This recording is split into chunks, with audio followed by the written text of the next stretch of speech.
Hello everybody and welcome to my YouTube channel for my review on the newest crime drama film from Martin Scorsese, starring Robert De Niro and Al Pacino, and is distributed by Netflix. This is Kia's Reviews and this is my review of The Irishman. Your Honor, this is an example of a personal vendetta against my client, against his family, by a frustrated Justice Department and the Attorney General, Robert Kennedy.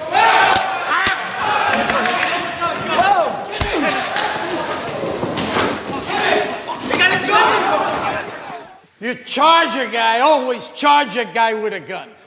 With a knife, you run away. Run away from a knife. So you charge with a gun, with a knife, you run. Directed by Martin Scorsese, a director whose filmography includes Goodfellas, The Departed, and The Wolf of Wall Street, The Irishman stars Robert De Niro, Al Pacino, and Joe Pesci, two of which were also in Goodfellas.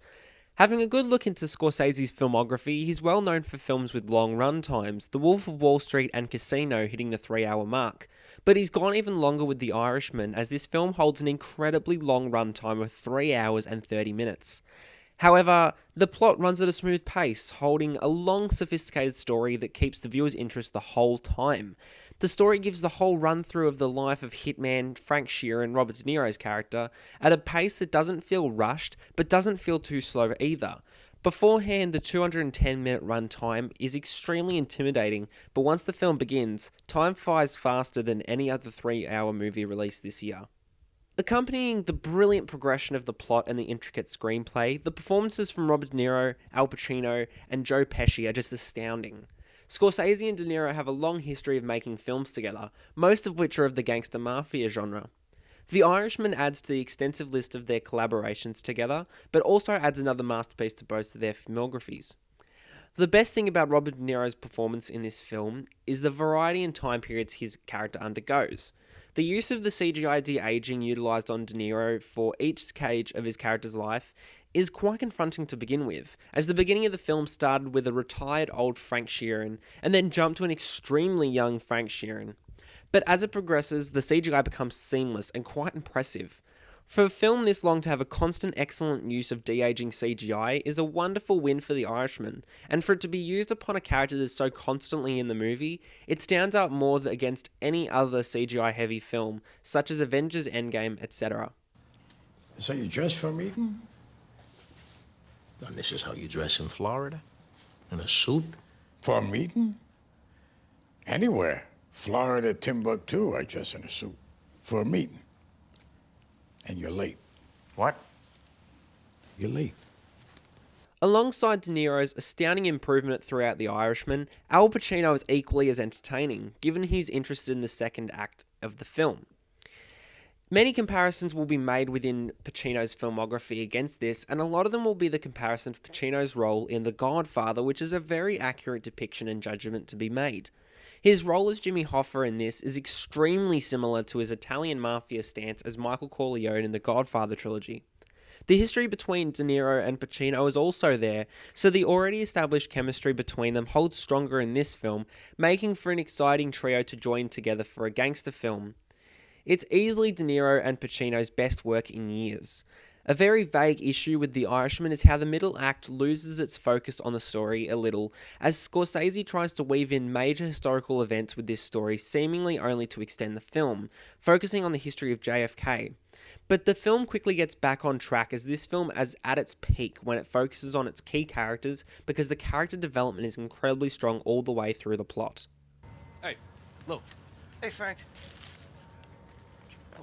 Skinny wants to see you. Get in the car. I was just gonna go see Get in him. the fucking car. I was just gonna... Get in the fucking car. I was just gonna go see him. Yeah, don't get cute with me. You give me that bullshit about your mother. Get in the fucking car. Frank, I swear to God, I was just gonna go Get in see the him. fucking car. A great addition to this gangster drama film to make its extended runtime worthy of watching is the spread of violence throughout the story. With most great crime dramas, the violence is only within the story to convey a strong impact on how each character progresses through their own narrative. With The Irishman, De Niro is the only character that establishes the intensity within the plot to make the violence an impactful point in his narrative. The dialogue fills in majority of this movie, and because it's so strong, the building excitement of having a little violence adds a spark to this gangster drama that it needs.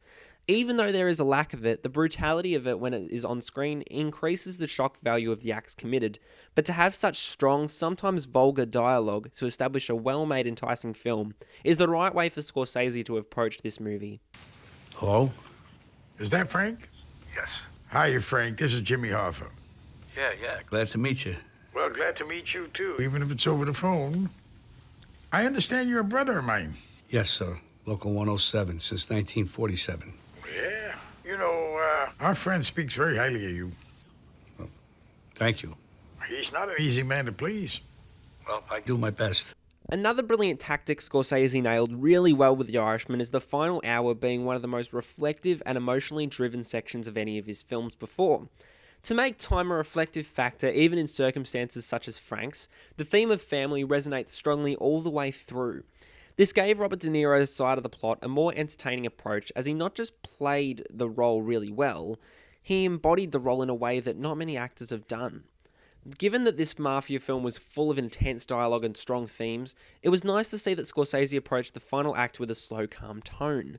This tone balanced out all of the gangster drama within the first 2.5 hours, so having a film as well made as The Irishman tackle the theme of family, as well as enabling a crime plot, was a really great step in the right direction for Martin Scorsese. Stop! Ross! Well, I mean, maybe they thought if they did a good job, the guy with the gun would change his mind.